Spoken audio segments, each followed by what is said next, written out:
Doctor గారు ఒకరు ఈ విధంగా అడుగుతున్నారండి. సెక్స్ లో పాల్గొన్నప్పుడు మావిడ యోని నుంచి వీర్యం మొత్తం కారిపోతుంది. అలా కాకుండా ఆపుకోవడం కుదరడం లేదు. మాకు ఇంతవరకు సంతానం కలగలేదు.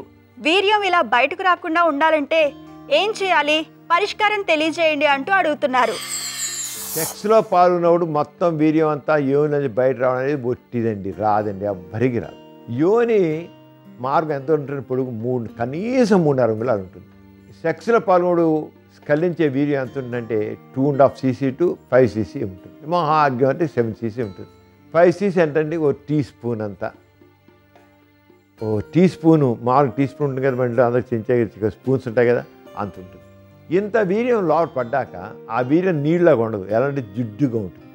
ఆ జిడ్డుగా ఉన్న వీర్యం లోపల పడగానే యోని గోళ్ళకి అంటుపోదు. ఇంక బయటకు వచ్చి ఏముందండి? ఏముండదు.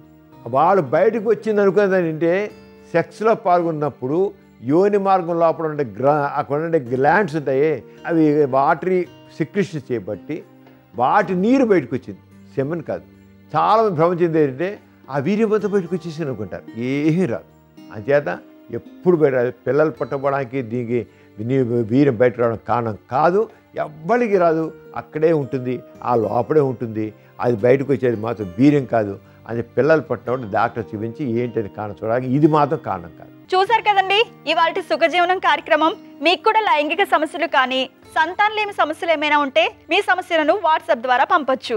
8008532087 అనే నెంబర్కి వాట్సాప్ చేయండి.